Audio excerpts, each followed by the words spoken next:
Assalamualaikum warahmatullahi wabarakatuh. Wilujeng enjing sadayana Ibu Guru anu pika hormat sadarnya jangan 11 MIPA 7 anu pika cinta. Langkung tipayun mangga urang sanggakeun puji sinarang syukur ka Allah Subhanahu wa taala anu tos maparin waktos ka urang sadaya sanajan teu tiasa nyumpingan secara langsung kusabab ayana musibah virus corona eta terjadi masalah. Dina ieu waktos abdi Lutfia Fatma bade ngadugikeun diantara bahasa Sunda nyaita kumaha sih pentingna kaluarga sehat kanggo kahirupan urang sadaya utamina kanggo anu tos gaduh kaluarga masing-masing. Nah, maksud tina kaluarga sehat nyaita sanes kaluarga anu osok bebersih atau kondisina sarehat.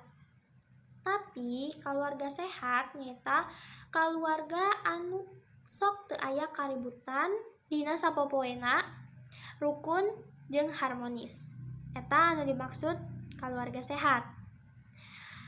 Tapi kaluarga anu osok bebersih atau nu kondisina sarehat eta leres pisan. Tapi di dieu abdi bade ngajelaskeun kaluarga sehat anu maksudna kaluarga anu sok teu aya kaributan jeung rukun harmonis.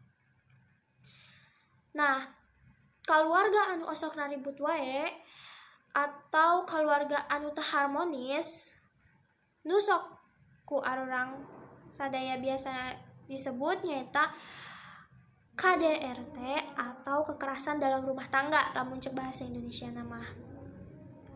Contohna misalkan ibu jeung bapak abdi osok raribut wae unggal poe. Nah, abdi salaku anakna anu ningali ibu jeung bapak raribut wae eta mentalna bakal kaganggu. Nah, kusabab eta kaributan dina rumah tangga bakal ngarusak mental ka anakna.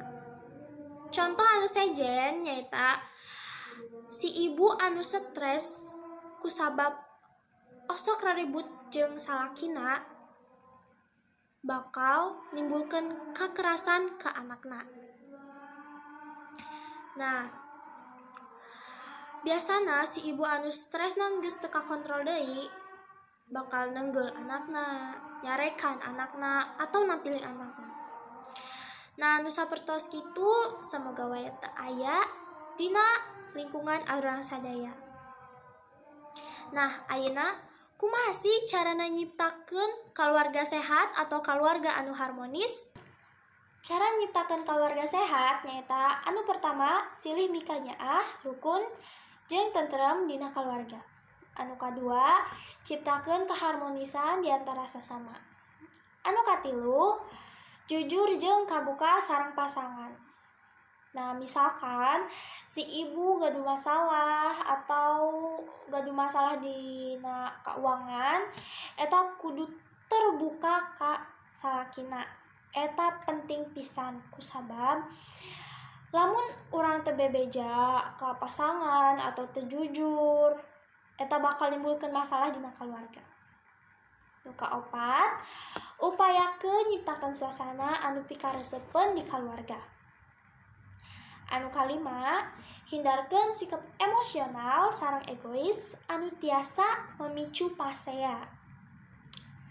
Anu kagenep, ngadamel komitmen jangka panjang sareng pasangan. Anu katujuh, ngutamakeun babarengan dina kaluarga. Nah, anu terakhir nyaeta hikmah sareng tekun dina ngatasi masalah.